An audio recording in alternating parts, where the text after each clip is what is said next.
¿Qué tal? ¿Cómo están? Qué gusto saludarles. Soy Paco Ramírez y hoy en Expedientes TVC, la industria creativa en México, su presente y futuro frente a la ilegalidad y la piratería.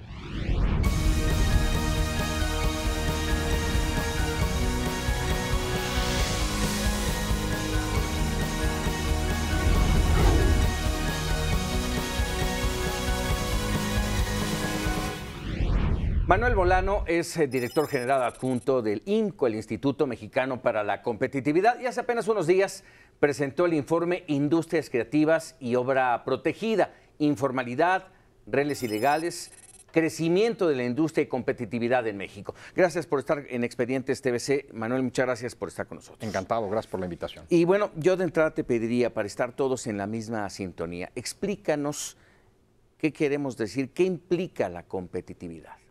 Mira, en IMCO tenemos una definición de casa que nos ha resultado bastante útil porque se puede medir, se puede seguir en el tiempo. Cuando los países, las regiones, las ciudades, incluso las empresas, atraen y retienen inversión y talento, estamos siendo competitivos.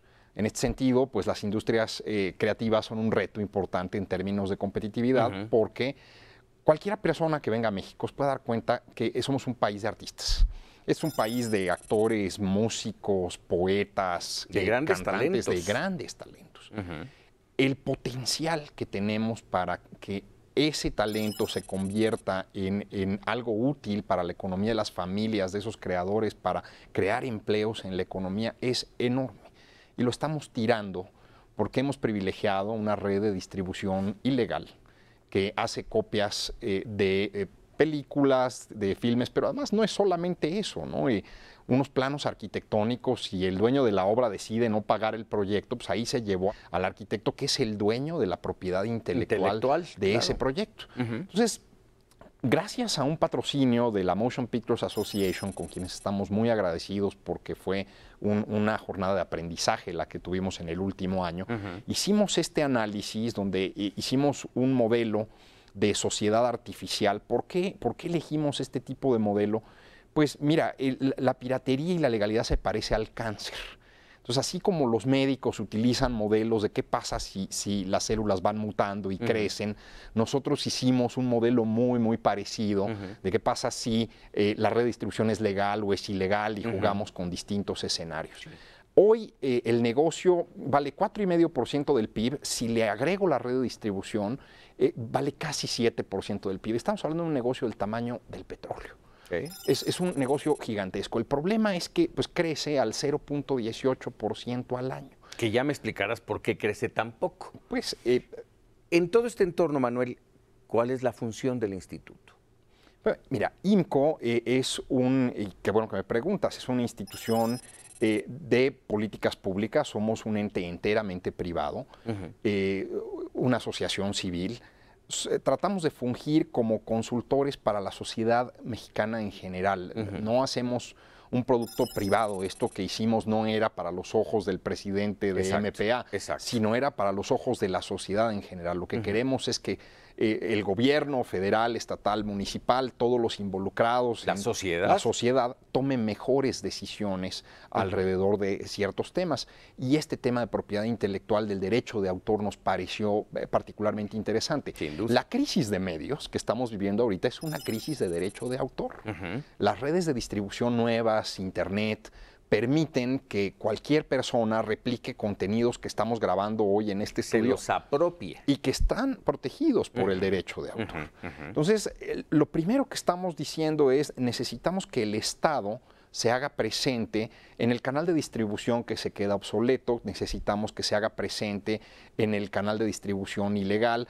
Si alguien toma lo que estamos grabando ahorita y lo sube a ciertos servicios de streaming, pues podemos pedir que eso se retire y eventualmente la empresa evalúa y dice, sí, esto está protegido, y lo retira. ¿Qué es lo que hace, por ejemplo, YouTube? ¿Qué es lo que hace YouTube? Pero en el Internet profundo, ¿quién revisa estas cosas? Ahí el Estado tiene que hacerse mucho más presente, porque ahí piratería es lo menos que pasa, ¿no? También hay trata de personas, y también hay intercambio de armas y de información delicada para la seguridad nacional.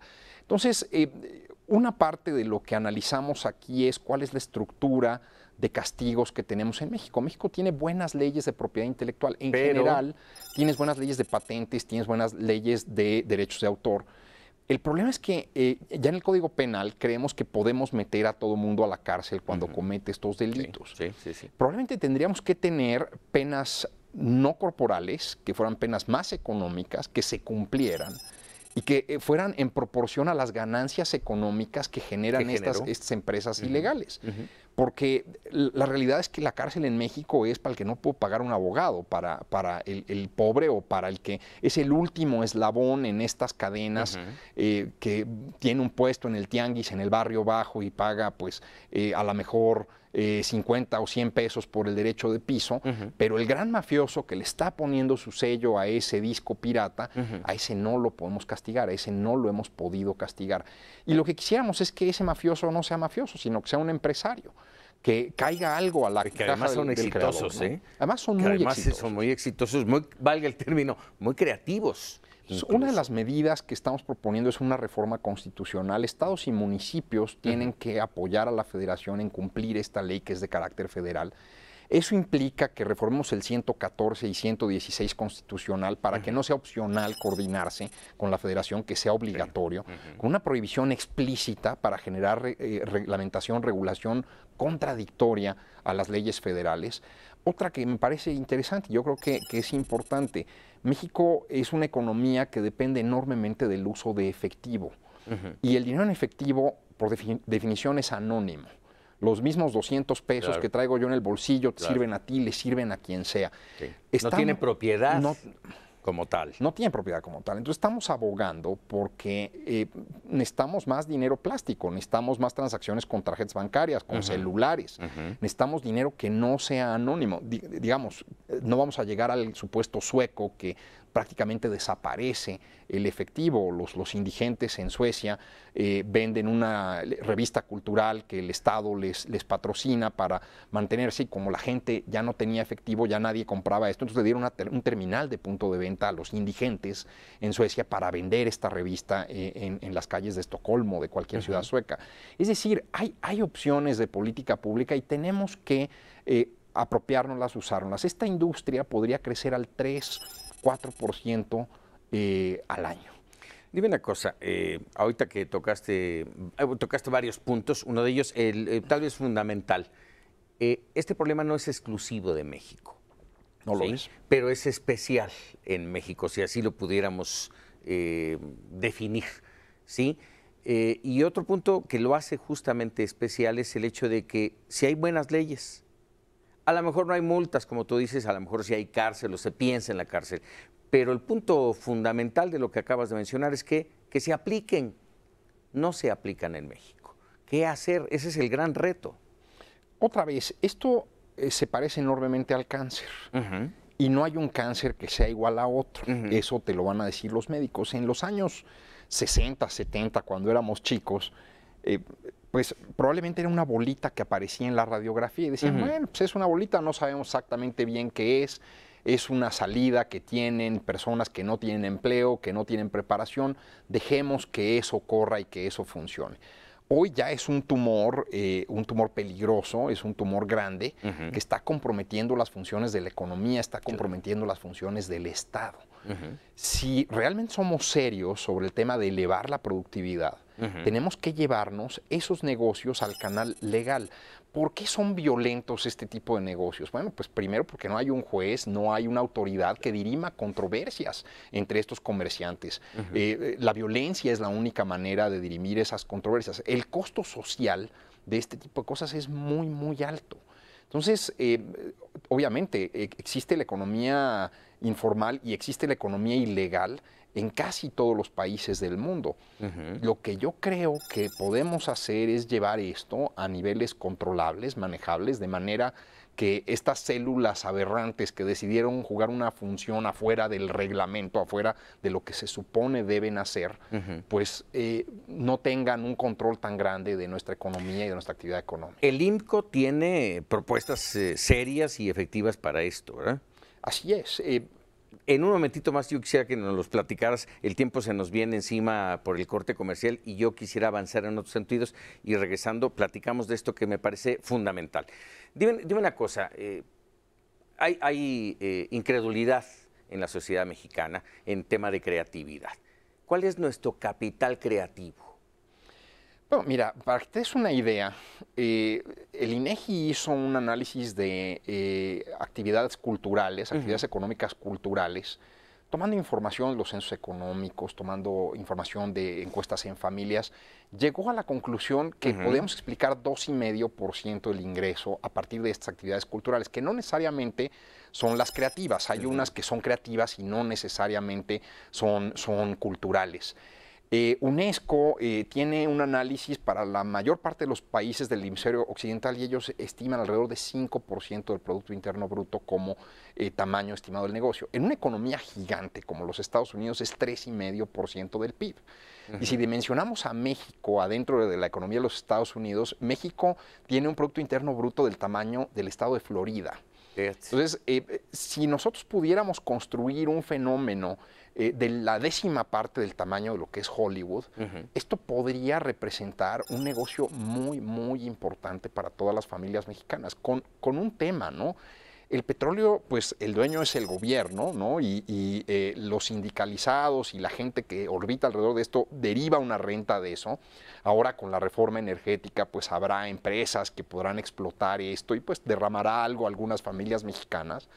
Pero yo sí podría asegurar que la creatividad está muy bien repartida en los 25 millones de hogares del país.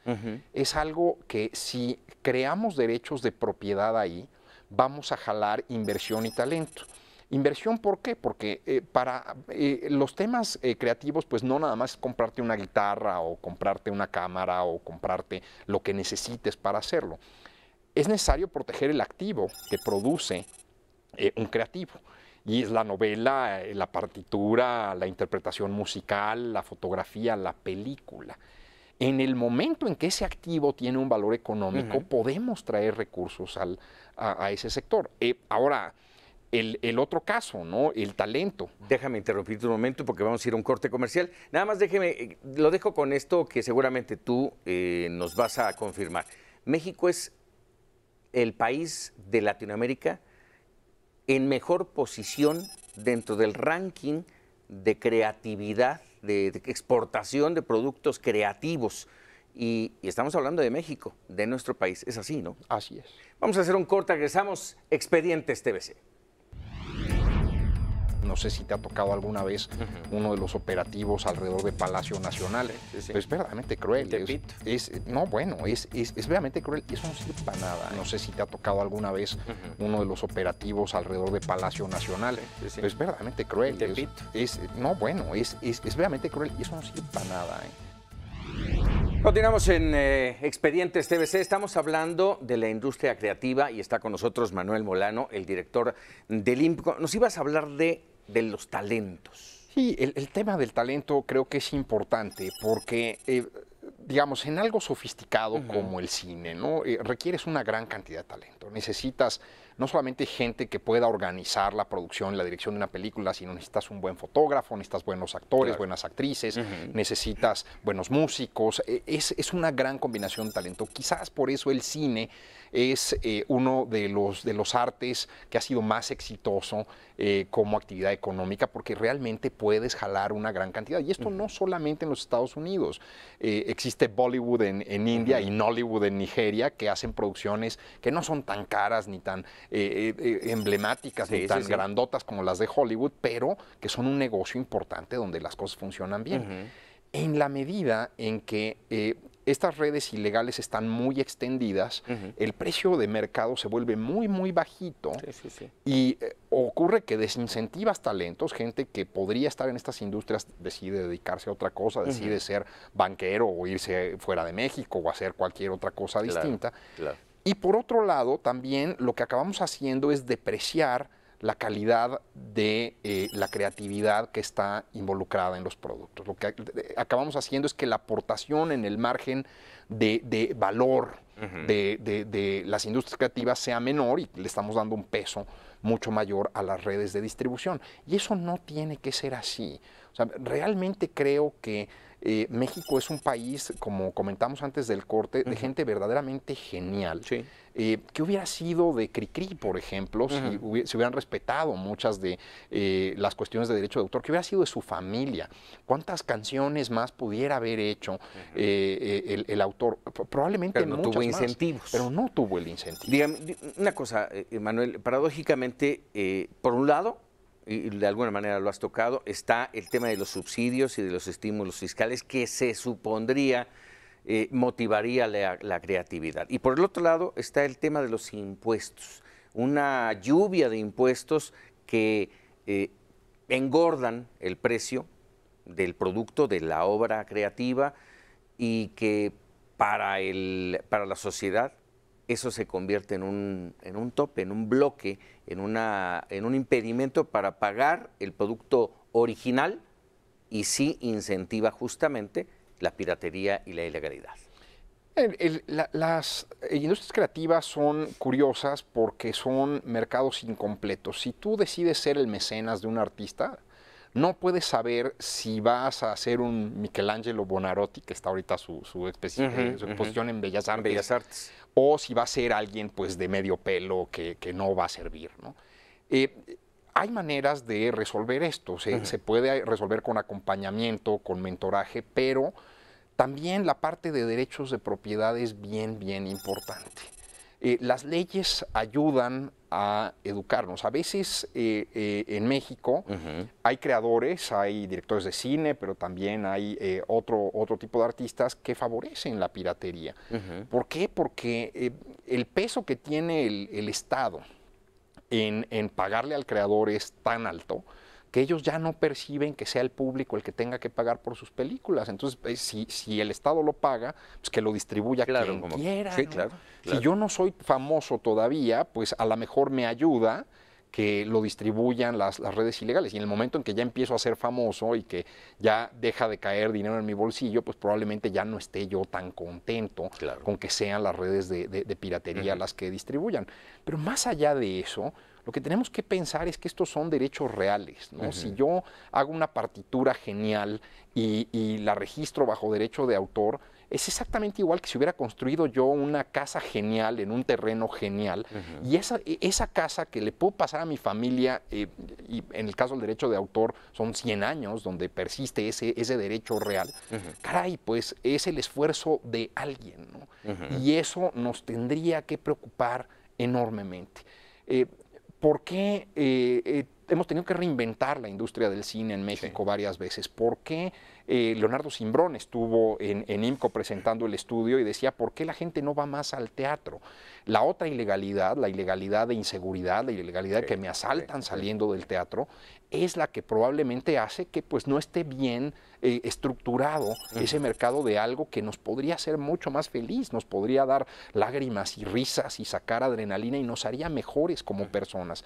Entonces, en IMCO insistimos mucho en este tema.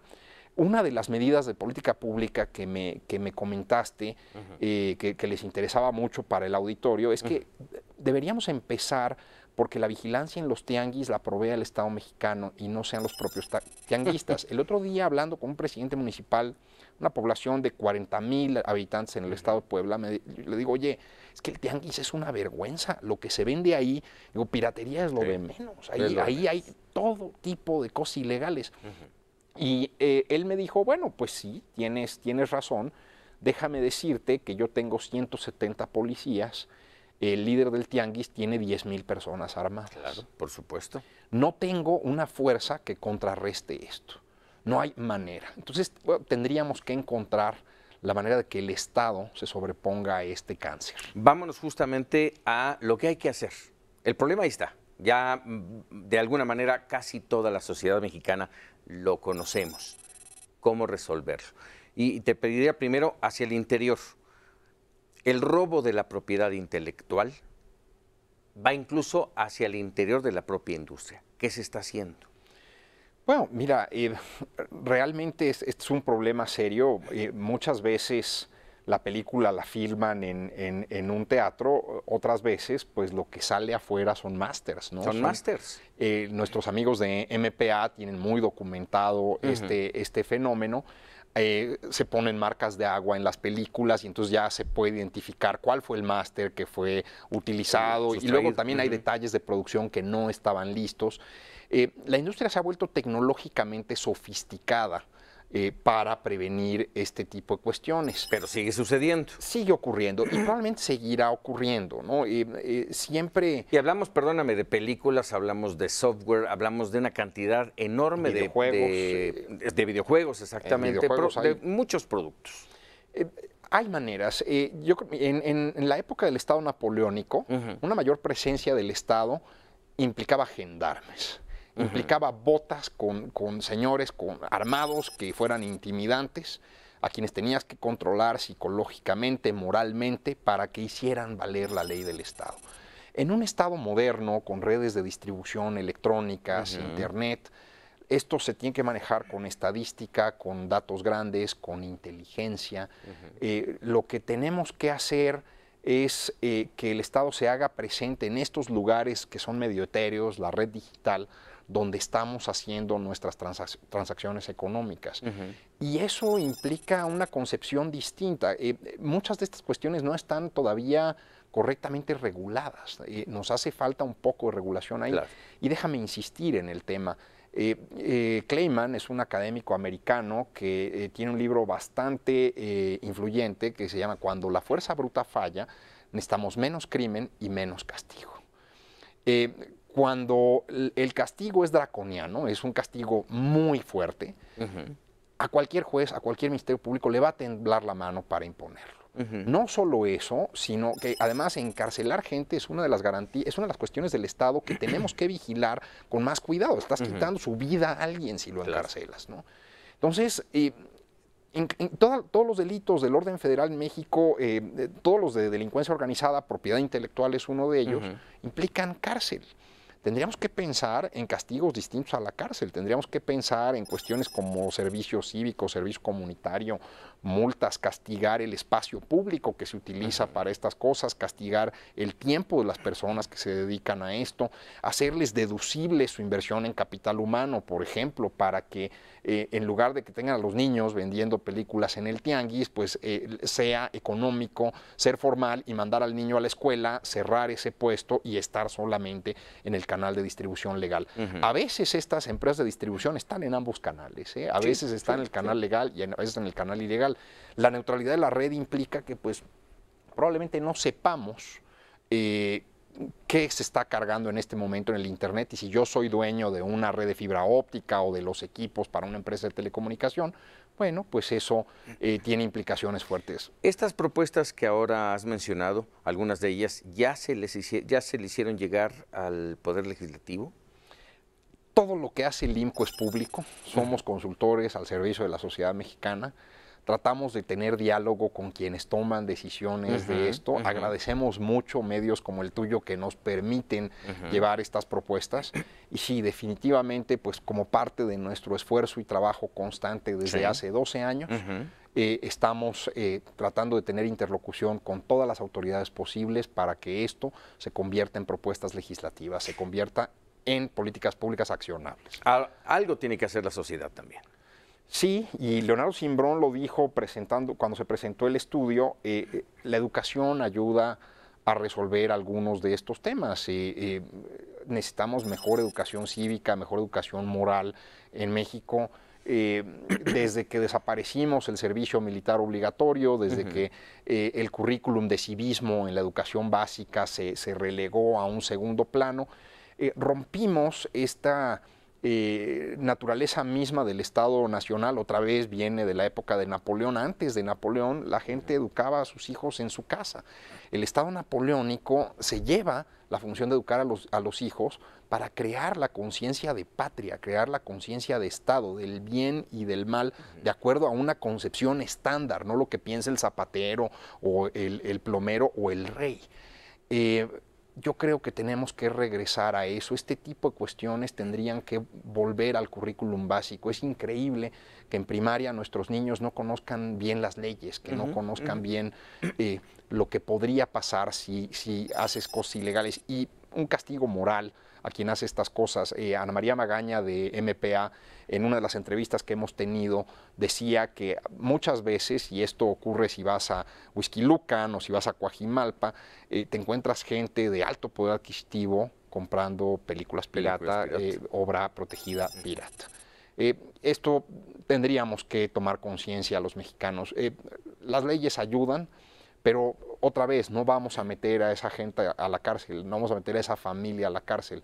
Lo que tenemos que hacer es encontrar penas que les permitan transitar hacia el canal legal. Híjole, Manuel, el tema, así como lo planteas, y quiero ser honesto contigo, lo veo complicado. O sea, el primero es ese clic aquí de los mexicanos, de la sociedad mexicana, decir, a ver, espera, ok, ya no voy a comprar pirata, que eso, bueno, en cada disco que tú compras aparece una leyenda, aparece una motivación, aparece un incentivo de decir, oye, no lo hagas, ¿no? No lo hagas. Y se sigue haciendo. Cambiarle el chip a la sociedad es complicado. Cambiarle el chip a las autoridades para decir, oye, pues actívate, ¿no? Hay que hacer algo, hay que evitar este tipo de situaciones. Con todo esto que yo te estoy diciendo y el panorama que tú nos has mostrado, ¿qué podemos esperar? Nos queda un minuto. ¿Qué podemos esperar? Yo soy más optimista y yo creo que nuestra generación tiene que ser más optimista, porque si no le vamos a mandar el mensaje a los chavos que no podemos cambiar a México. Y yo creo que sí podemos cambiar a México. Cada vez es menor la distancia entre el precio de la obra protegida legal y la ilegal. Lo que tenemos que hacer es, en lugar de ir y perseguirlos, darles de trancazos, no sé si te ha tocado alguna vez uno de los operativos alrededor de Palacio Nacional, sí. Es verdaderamente cruel. Es verdaderamente cruel, y eso no sirve para nada. Lo que necesitamos es sentar a esos líderes y decirles cómo vamos a hacer para que sea una empresa legal. ¿Qué tiene que pasar? Esto tiene un antecedente, esto ha ocurrido. Haciendo este estudio nos hemos enterado de distintas negociaciones de este tipo. No es ajeno que se hayan sentado líderes de tianguistas con dueños de propiedad intelectual y donde pactan un precio para la obra protegida. El problema es que si esto ocurre con la complicidad de las autoridades, si la autoridad dice, dame 50 centavos y yo te dejo operar, ahí sí ya no podemos hacer nada. Pues, mira, Manuel, aquí en TVC, en Expediente, seguiremos, por supuesto, apoyando esta iniciativa. Necesitamos una industria creativa que haga crecer a nuestro país. Te agradecemos mucho que hayas estado con nosotros. Encantado, muchas gracias. Muchas gracias, Manuel Molano, el director del IMCO. Yo soy Paco Ramírez y lo esperamos, por supuesto, en la próxima, en Expedientes TVC. Pásela muy bien.